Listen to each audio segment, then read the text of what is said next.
আমরা আল্লাহকে পাবো কিভাবে, এটা বড় প্রশ্ন না? যে আল্লাহর কাছ থেকে, যে জান্নাত থেকে আমরা পৃথিবীতে চলে আসলাম, সেই জান্নাতে যেতে হলে তো আমাকে আল্লাহকে পেতে হবে। আল্লাহকে পেতে হলে আমার কি কি করণীয়, খুব শর্ট করে আমি কয়েকটা পয়েন্টস আপনাদেরকে শেয়ার করছি। 1 নাম্বার, আল্লাহকে পেতে হলে অবশ্যই তার নবী মুহাম্মদ সাল্লাল্লাহু আলাইহি ওয়াসাল্লামকে অনুসরণ করুন। এছাড়া আল্লাহকে পাওয়ার দ্বিতীয় কোনো পথ নেই।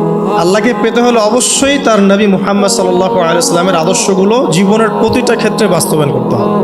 চলাফেরা, ওঠা বসা, খাওয়া দাওয়া, হ্যাঁ, ইস্তেঞ্জা করা, মুআমালাত, ব্যবসা বাণিজ্য, অর্থনীতি, সমাজ, রাষ্ট্র, সব ক্ষেত্রে আপনাকে মুহাম্মদ সাল্লাল্লাহু আলাইহি ওয়াসাল্লামের তরিকা, আদর্শটাকে ফলো করতে হবে। তাহলে আপনি আল্লাহকে পাবেন ইনশাআল্লাহ। যে ব্যক্তি আল্লাহকে পেয়েছে সে দুনিয়াও পেয়েছে, আখিরাতও পেয়েছে। যে আল্লাহকে পায় নাই, দুনিয়াও বরবাদ, আখিরাতও বরবাদ। 1 নাম্বার তাহলে কি কাজ? আল্লাহ পাকের সর্বশেষ নবী মুহাম্মদ সাল্লাল্লাহু আলাইহি ওয়াসাল্লামকে অনুসরণ করা, তার আদর্শ মেনে চলা, 1 নাম্বার। 2 নাম্বার হচ্ছে 5 ওয়াক্ত নামাজ। আল্লাহকে পেতে হলে নামাজ লাগবে। নামাজ নাই, আল্লাহ নাই। ওয়াস্তাঈনু বিস-সাবরি ওয়াস-সালাহ, তোমরা সবর এবং সালাতের মধ্য দিয়ে আল্লাহর সাহায্য প্রার্থনা করো। আমরা এই জন্যই নামাজে বলি ইয়াকা না'বুদু ওয়া ইয়াকা নাস্তাঈন, আমরা শুধু আপনারই ইবাদত করি এবং আপনার কাছেই সাহায্য প্রার্থনা করি। তো আল্লাহকে পেতে হলে নামাজের কোনো বিকল্প নাই। আল্লাহকে পাওয়ার তৃতীয় একটা মাধ্যম বলে দিই আমি, সওম বা রোজা রাখা। অল্প সময় গুটিয়ে নিচ্ছি, সওম বা রোজা রাখা। রোজা কেন আল্লাহকে পাওয়ার মাধ্যম জানেন? কারণ রোজা রাখা অবস্থায় আমরা কিন্তু গোপনে পানাহার করি না, করি? আমরা রোজা রেখেছি, গোপনে কিন্তু পানি খেতে পারি, কেউ দেখবে না। গোসল করছেন, আপনি পানি খেতে পারেন, কেউ দেখবে না। লুকিয়ে লুকিয়ে আপনি কিন্তু খাবার খেতে পারেন, কেউ দেখবে না, বাসায় কেউ নাই দেখার, কিন্তু আপনি খান না। আপনি সবর করেন, সহ্য করেন, একদম সূর্যাস্তের সময় গিয়ে আপনি ইফতার করেন। এই যে কাজটা আপনি কেন করেন? কারণ আপনি ফিল করেন যে আল্লাহ আপনাকে দেখছেন।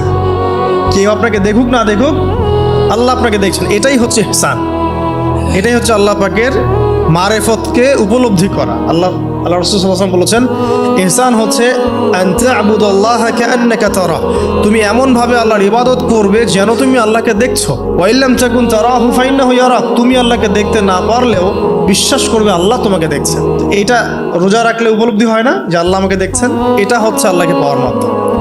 এই জন্য রমাজানের রোজা অবশ্যই রাখবো ইনশাআল্লাহ। পাশাপাশি এই যে সোমবার, বৃহস্পতিবার বা এই যে মাসের 3 দিন আইয়ামে বীজের সওম আছে, 13, 14, 15, আরাফার সওম, আশুরার সওম বা নফল সওম, এগুলো রাখার অভ্যাস করলে আল্লাহকে পাওয়া যাবে ইনশাআল্লাহ।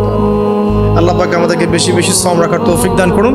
এবং আমাকে, আপনাদের সবাইকে বিগত জীবনে আমরা যারা বিভিন্ন সময় সওম রাখি নাই বা রাখতে পারি নাই, বা বিভিন্ন সালাত পড়ি নাই, পড়তে পারি নাই, এগুলোকে হিসেব করে আদায় করার তৌফিক আল্লাহ পাক দান করুন। আমিন।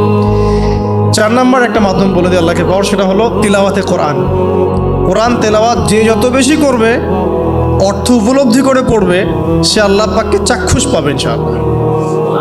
মানে আল্লাহ রাব্বুল আলামিন একটা চিঠি দিয়েছেন, মনে করেন আপনাকে, আপনার একজন, কথার কথা এক্সাম্পল দিচ্ছি, যে আপনার কোনো একজন বন্ধু আছে অনেক দূরের কোনো দেশে, তা আপনি তাকে দেখেনও নাই, আপনি তাকে চিনেনও, মানে আপনি তার চেহারা দেখেন নাই, তাকে চিনেন না, তার সাথে যোগাযোগের মাধ্যম হচ্ছে আপনার চিঠি বা মেসেজ, ঠিক আছে?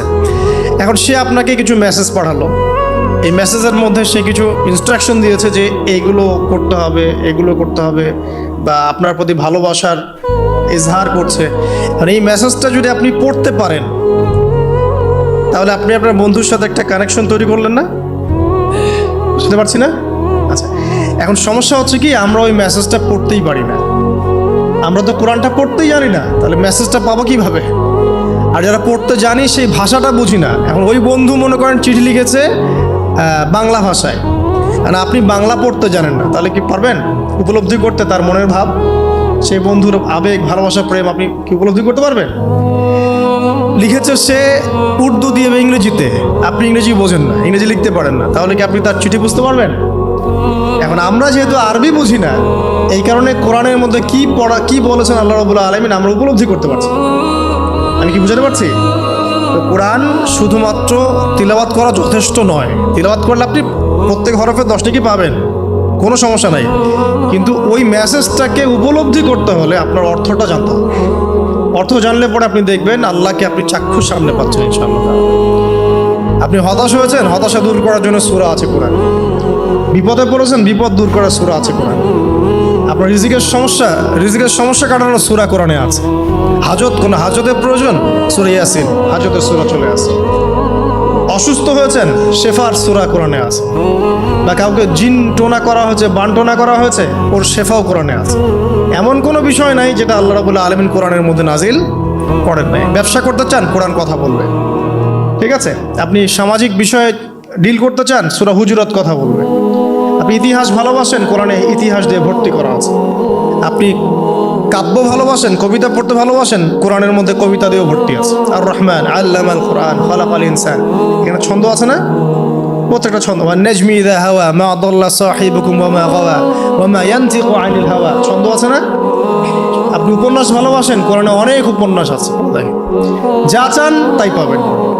এক কথায় আপনি আল্লাহকে পাবেন কোরআনের মধ্য দিয়ে। কোরআনের সাথে যার সম্পর্ক যত বেশি, আল্লাহর মারেফত সে তত বেশি পাবে ইনশাআল্লাহ। 4টা বলেছি না? 5 নাম্বার হচ্ছে হজ উমরা করা। হজ উমরা আল্লাহ পাক আমাদের সবাইকে বেশি বেশি করার তৌফিক দেখ। হজ এবং উমরা এমন কিছু কাজ আছে যে কাজগুলো সরাসরি আপনার সাথে আল্লাহ পাকে কানেকশন করা। আরাফার মাঠে যাবেন, ওই মাঠে কি কিয়ামত হবে না? আল্লাহকে চিনতে পারবেন এখানেই। তারপরে যে সাই করেন না, সাফা মারওয়া সাই করে, ওখানে গেলে আপনি বুঝতে পারবেন যে কিভাবে ইসমাইল আলাইহিস সালামকে পানি দেওয়ার জন্য তার মা হাজারা এখানে দৌড়দৌড়ি করেছে। বাইতুল্লাহ দেখবেন, আপনি চিনবেন যে আল্লাহর তাওহীদ কি জিনিস। চোখে দেখার সাথে সাথে আপনার ভিতরে এমন একটা ফিলিংস আসবে যেটা ভাষায় প্রকাশ করা যাবে। চোখে দেখার সাথে সাথে এমন একটা ফিলিংস আসবে, আপনাকে আমি এটা ভাষায় প্রকাশ করে বোঝাতে পারবো না। আপনি জানবেন ইব্রাহিম আলাইহিস সালাম এবং তার ছেলে ইসমাইল আলাইহিস সালাম বাপ বেটা মিলে রাজমিস্ত্রি কাজ করেছে। এটা আপনি জামজাম কূপ দেখবেন, পানি পান করবেন, আল্লাহকে চিনতে পারবেন যে এই কূপ তো অলৌকিক। এই কূপের মতো কূপ নাই পৃথিবীতে, এর পানি কখনো শেষ হয় না। এবং এই পানি খেয়ে মানুষ বেঁচে থাকতে পারে, খাবারের দরকার হবে না। দীর্ঘদিন পর্যন্ত এই পানি খেয়ে মানুষ বেঁচে থাকতে পারবে, খাবারের প্রয়োজন হয় না। তো এই পানির মধ্যে এমন কিছু উপাদান আছে যেটা মানুষের শরীরের রোগগুলোকে শেফা দিয়ে দিবে ইনশাআল্লাহ তাআলা আল্লাহর হুকুমে। তো প্রত্যেকটা কাজে রাসূল সাল্লাল্লাহু আলাইহি ওয়াসাল্লাম শহরে গেছেন মদিনায়, ওই মদিনার বাতাসটা আপনাকে বলে দিবে এটা একটা অন্যরকম শহর। ঠিক আছে, রাসূল সাল্লাল্লাহু আলাইহি ওয়াসাল্লামের রওজায় যাবেন, সামনে দাঁড়াবেন, আপনি আল্লাহকে চিনতে পারবেন। আপনি আর পৃথিবীতে থাকবেন না, অন্য জগতে চলে যাবেন। ওই যে বাকিউল গারকাত আছে, সাহাবীদের কবরস্থান জান্নাতুল বাকি, ওখানে ঢুকবেন, আপনার কাছে মনে হবে যে পৃথিবীটা আসলে কিছুই না। পৃথিবীর সবচেয়ে সেরা মানুষগুলো এই মাটির নিচে শুয়ে আছে। ওখানে আপনাকে খুবই তুচ্ছ মনে হবে তাদের সামনে। এই যে মানে বিভিন্ন জায়গায় গিয়ে আল্লাহকে চিনতে পাওয়া, এটা সবচেয়ে ভালো হয় হজ এবং উমরা থেকে। আল্লাহ পাক আমাদেরকে তৌফিক এনায়েত করুন, আমিন। তো এটা একটা আল্লাহকে পাওয়ার দোষ। যাদের হজ ফরজ হয়ে গেছে অবশ্যই হজ করে ফেলবেন, আর যাদের সামর্থ্য আছে তারা বেশি বেশি উমরা করবেন। নবী সাল্লাল্লাহু আলাইহি ওয়াসাল্লাম বলেছেন, এক হজ পরের হজের মধ্যে যত গুনাহ মাফ করিয়ে দেয়। এক উমরা পরের উমরার মধ্যে যত গুনাহ সেগুলোকে মাফ করিয়ে দেয়। আল্লাহ পাক আমাদেরকে এই আমলগুলো করার তৌফিক এনায়েত করুন। 6 নাম্বার বলছি জিকির। আল্লাহ পাকের জিকির বাড়াতে হবে। যে আল্লাহ পাকের জিকির যত বেশি করবে, সে আল্লাহ পাকের মারিফত তত বেশি উপলব্ধি করবে, আল্লাহকে পাবে ইনশাআল্লাহ। আর এই জিকির করার জন্য ওযুও শর্ত নয়, জানেন? আল্লাহর জিকির করার জন্য কিন্তু ওযু শর্ত নয়। আপনি মনে মনে চলতে ফিরতে অলওয়েজ সুবহানাল্লাহ, আলহামদুলিল্লাহ, আল্লাহু আকবার, লা ইলাহা ইল্লাল্লাহ, আস্তাগফিরুল্লাহ পড়তে থাকতে পারেন। কষ্টের কিছু আছে? খালি জবান চলবে, খালি জবান চলবে। মাঠে কাজ করছেন, ওই যে লাঙল দিয়ে কাজ করছেন, সেচ দিচ্ছেন, আপনি পড়তে থাকবেন আস্তাগফিরুল্লাহ ওয়া আতুবু ইলাইহি, লা হাওলা ওয়ালা কুওয়াতা ইল্লা বিল্লাহ, সুবহানাল্লাহ, আলহামদুলিল্লাহ, লা ইলাহা ইল্লাল্লাহ, আল্লাহু আকবার। কোনো সমস্যা? কোনো সমস্যা নেই। রান্না বান্না করছে মেয়েরা, এটা করতে করতে পড়তে পারবে না? গাড়ি ড্রাইভ করছেন, ড্রাইভ করতে করতে আপনি পড়তে পারবেন লা ইলাহা ইল্লাল্লাহ ওয়াহদাহু লা শারীকা লাহু, লাহুল মুলকু ওয়া লাহুল হামদু ওয়া হুয়া আলা কুল্লি শাইইন কাদির। যে কোনো কাজ করতে করতেই ইল্লাল ইস্তিনজা, ইস্তিনজা বাদ দিয়ে। ইস্তিনজা কি জিনিস? প্রসাব পায়খানা। এই সময় এগুলো মুখ দিয়ে বলবেন না, দরকার নাই। আপনি এখানে এরপরে যে সময়গুলো আছে এগুলোতে আপনি জিকির বাড়াবেন। যে যত বেশি জিকির করবে তার কলব তত বেশি পরিচ্ছন্ন হবে। যার কলব যত পরিচ্ছন্ন, আল্লাহর নূর তার কলবে তত বেশি আসবে, সে আল্লাহ পাককে তত কাছে পাবে ইনশাআল্লাহ। 7 নাম্বার দোয়া ইস্তেগফার বাড়িয়ে দেয়। আল্লাহর কাছে বেশি বেশি দোয়া করতে হবে।